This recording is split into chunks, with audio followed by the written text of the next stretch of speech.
প্রত্যেকটা মানুষ চায় তার জীবন সঙ্গিনী ভালো মানুষ হবে।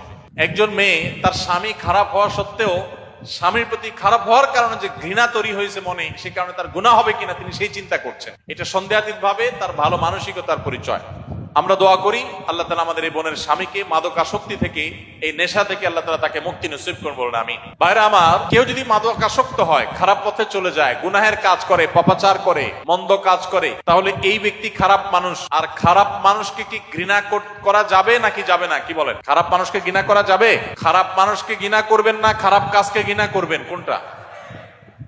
মাশাআল্লাহ, ফতোয়া পাল্টে গেছে মুহূর্তের মধ্যে। একটু আগে বললেন তারাই ঘৃণা করবেন, এখন বলছেন খারাপ কাজরে ঘৃণা করবেন। আসেন তাহলে আবার আমরা একটু ফতোয়াটা নিয়ে পর্যালোচনা করি। আমরা কি খারাপ কাজকে ঘৃণা করব না খারাপ কাজ যে করে তারে ঘৃণা করব? তাহলে যে খারাপ কাজ করে তারে ঘৃণা করা যাবে না? যাবে না? সবাই একমত যাবে না তাকে ঘৃণা করা? তাহলে ইসলাম আপনারা বোঝা গেছে সিনেমা দেখে শিখছেন। কারণ ডায়ালগ আছে, পাপকে ঘৃণা করো, পাপীকে নয়। এখান থেকে মনে হয় এই মাসালা শিখছেন আপনারা। এই মাসালা ভুয়া মাসালা ভাই, এর কোনো ভিত্তি নাই, এটা সঠিক কোনো কথা নয়।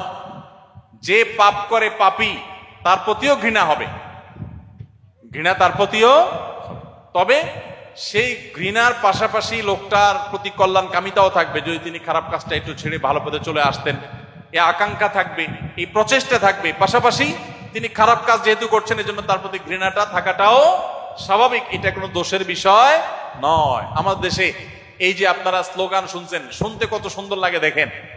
কত মনে হচ্ছে যে কত ভালো মানুষ, কত উদার মানুষ, যে মানুষকে এত ভালোবাসে, যে মানুষ পাপ করলেও বলে পাপকে ঘৃণা করো, পাপীকে করিও না। মানে এগুলো হলো মুখরোচক স্লোগান বলে এটাকে। শুনতে অনেক সুন্দর শোনা যায়, কিন্তু অন্তঃসার শূন্য। পাপকে যদি ঘৃণা করতে হয়, তাহলে যে পাপ করে তাকেও কি করতে হবে?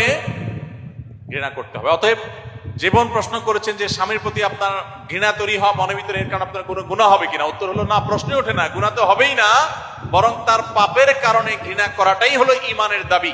আল হুব্বু লিল্লাহ ওয়াল বুগদু লিল্লাহ। আপনারা একটা হাদিস শুনেছেন, মান আহাব্বা লিল্লাহ ওয়া আবগাদা লিল্লাহ।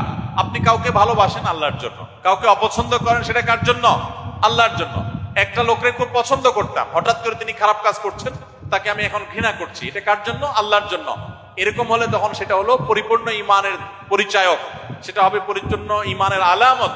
সো পাপীকে ঘৃণা করা দোষের বিষয় নয়, তবে শুধু ঘৃণার মধ্যে সীমাবদ্ধ থাকা যাবে না, বরং ঘৃণা করার পাশাপাশি তার সংশোধনের চেষ্টাও করতে হবে।